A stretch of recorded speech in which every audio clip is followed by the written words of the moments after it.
Also around the nation, officials in Minneapolis are calling for calm after tense protests. It follows another shooting involving a federal immigration enforcement agent. The Department of Homeland Security says the agent opened fire after being assaulted by an undocumented immigrant.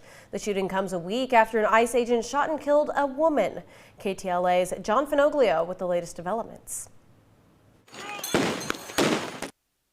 Protests flaring in Minneapolis after another federal officer opens fire during an immigration enforcement operation.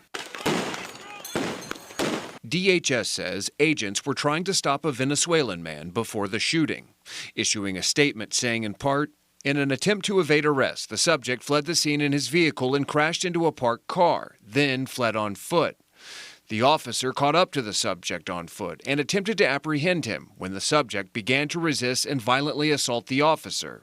While the subject and the officer were in a struggle on the ground, two subjects came out of a nearby apartment and also attacked the officer with a snow shovel and broom handle.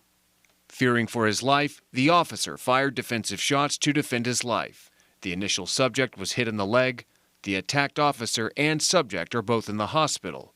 Both attackers are in custody." The latest shooting coming 1 week after an ICE agent shot and killed 37-year-old Renee Good, a wife and mother of 3. The Trump administration continuing to insist that Good was blocking the road and tried to run down ICE agent Jonathan Ross with her SUV before he fatally shot her. Other observers say she was trying to drive away from him. DHS now saying Agent Ross suffered internal bleeding from the incident. The shooting sparking days of escalating outrage and dramatic clashes between protesters and federal law enforcement as agents continue their aggressive immigration crackdown. Minneapolis Mayor Jacob Frey calling on ICE to leave his city. There's still a lot that we don't know at this time, but what I can tell you for certain is that this is not sustainable.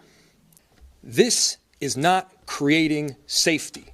I've seen conduct from ICE that is disgusting and is intolerable. We cannot counter Donald Trump's chaos with our own brand of chaos. And I have seen thousands of people throughout our city peacefully protesting. That was John Finoglio reporting. President Trump says he will invoke the Insurrection Act if Minnesota politicians, quote, don't obey the law and stop the professional agitators and insurrectionists from attacking the patriots of ICE who are only trying to do their job.